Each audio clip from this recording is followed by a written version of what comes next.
Hey everybody. So a couple of weeks ago I had decided I was going to start doing one video a week, and after a couple of weeks I have changed my mind. I'm going to go back to doing the 2 videos a week.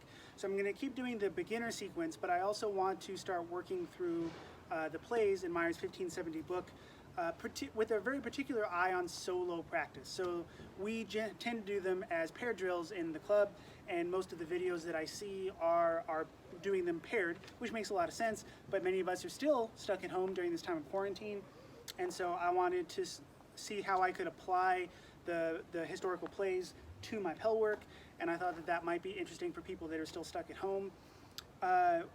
We don't just run through the whole thing constantly at the club. We will go through the whole play, but we spend a lot of time trying to break it down and figuring out all the different lessons that we can pull out of each play. And Meyer himself says in a few different places, you know, pay attention to this play. There are many good lessons out of here. So we really want to mine each play for as many lessons as we can.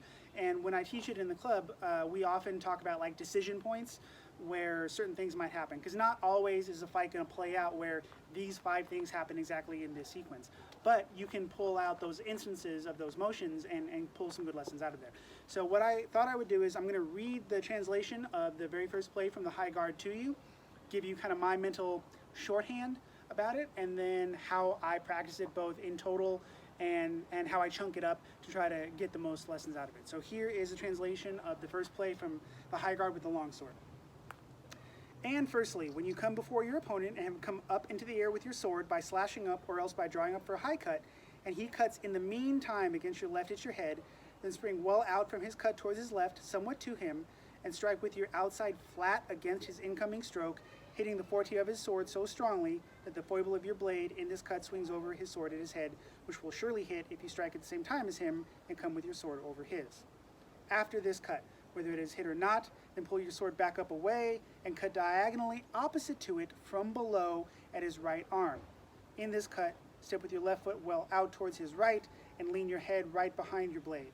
From there, pull quickly back up and nip at his left ear with the short edge. If you perceive that he slips after it, then do not let it hit, but let it run off without hitting, and at once cross your hands in the air, the right over the left, and strike with the short edge deep at his right ear. At once deliver a thwart cut around and withdraw. And note here, if he pursues you so quickly after that low cut that you cannot come to the running off, then take heed when he pulls away from your sword and pursue him with the slice. So that is a lot of actions, and so the kind of mental shorthand that I use in my head, and the way I explain it, is that if we pull up to cut, as soon as our opponent perceives that we're creating an opening, he's going to attack us with an onside to the head. So as soon as we see this cut coming, we're going to step out and we're going to hit with the outside flat. So we are striking flat on purpose.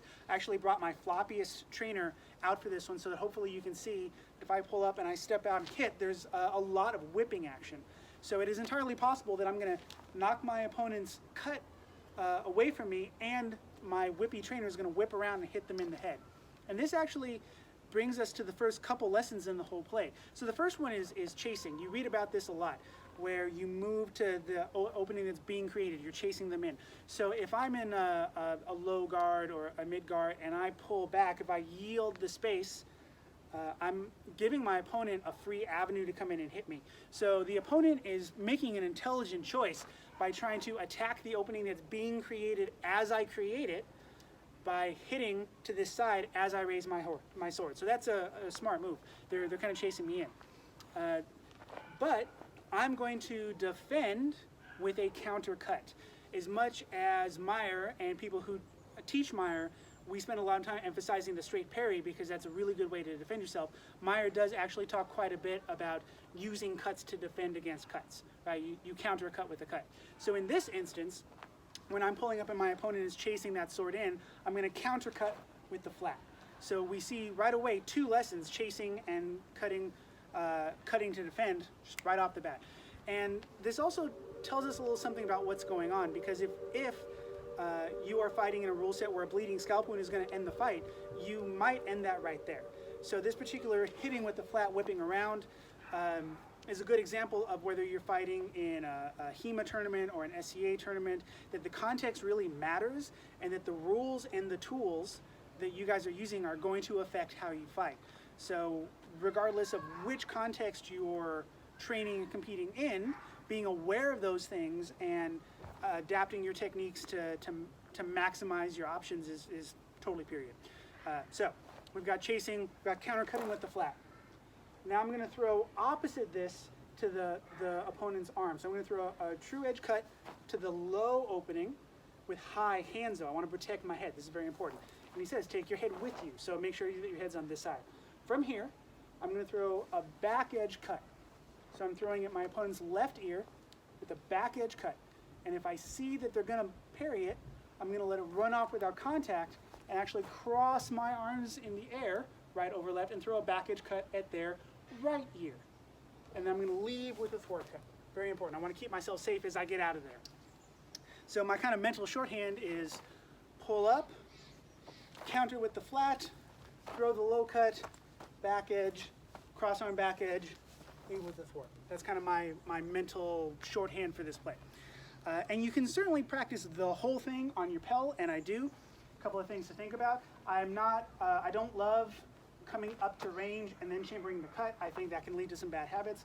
But if I know I want to provoke that attack, I might start out of range and then actually step forward into this high guard so that I'm coming into range, presenting an opening so that I'm provoking my opponent to attack in a way that I want. So I'm using my position to try to manipulate the attack that my opponent's throwing. So I might provoke and then hit flat. And I might just practice that part first. Provoke, hit flat. Provoke, hit flat. And see how my head's on this side. Then I might throw in that low cut. So provoke, hit flat, throw that low cut. And when I am doing this on my Pell, I try to make sure that my hands are even with my high set of targets, and then my rising cut is even with the lower, the middle set of targets. And so that's how I know I'm hitting that low target, but my hands are protecting my head. So if you think about this, if I'm here, or your opponent is kind of in this guard, they just do this cut at you, you're aiming for this forearm. So it's a rising cut to a kind of a midline target, probably going to hit the forearm. So again, provoke, flat, lower cut, high hands. I think there's no problem with, instead of the Prellhow, the rebound cut, the flat cut, you could just throw a thwart cut. So there's nothing wrong with if you're just really against throwing that flat cut. If you would like to provoke and then hit with the edge instead, still can protect you. Countering that overcut with the thwart cut is absolutely martially valid. And then we can throw the exact same. So other than hitting with the edge rather than the flat really doesn't change anything. So here's where it gets kind of interesting. I'm going to spend some time on this. So from here, I'm going to throw a back edge cut to the ear. So this is kind of a downward diagonal. And again, my head is moved over to this side. So I want to step out, take the head with me. If I see that they're going to parry this, I'm going to try to let this run off, meaning go past with no contact on their sword. I'm going to let it run off with no contact and hit with a back edge.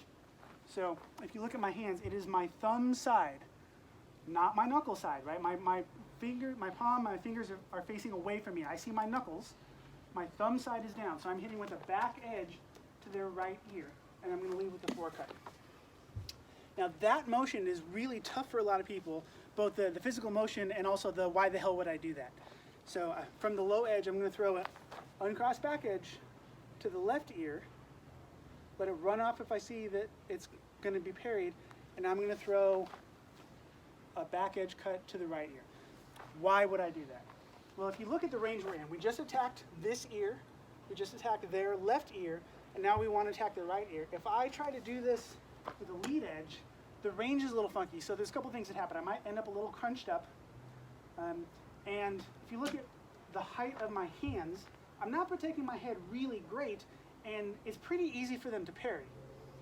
If I want to kind of beat the angle and keep my hands high, if I try to do this with my lead edge, so my palm and fingers are facing me, you can kind of see what that does to my wrist. It's not a super comfortable position. But if I roll my palm out, that puts my wrist in a much more kind of mechanically safe position.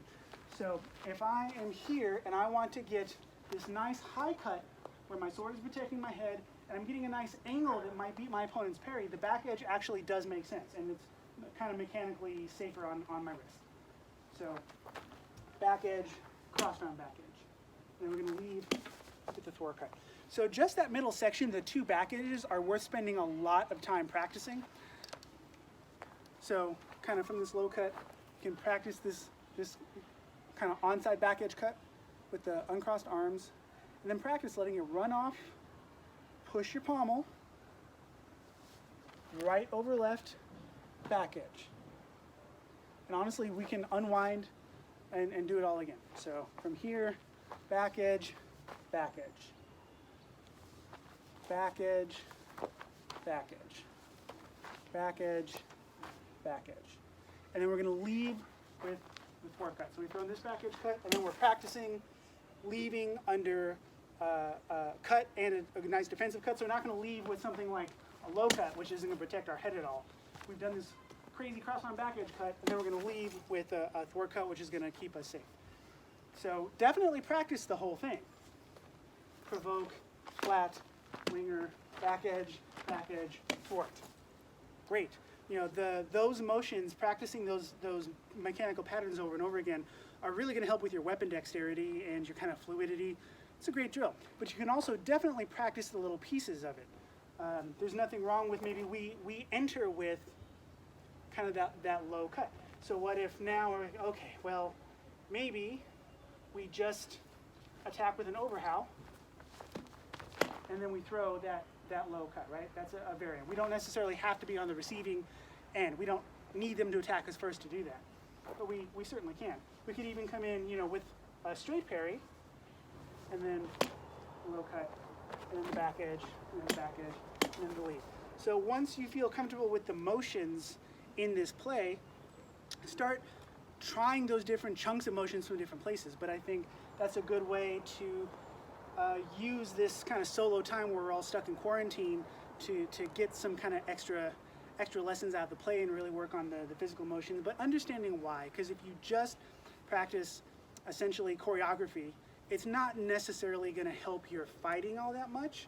But if you understand the why, and you start doing some kind of situational drilling with the motions from the play, then when we do get a chance to get together and drill and spar, you can start trying to use those motions in your sparring, and it's going to work out better than if you just kind of practice a sword dance with no real purpose. So give that a shot. Next week we'll work on play number 2 from the high guard, and we'll see how it goes.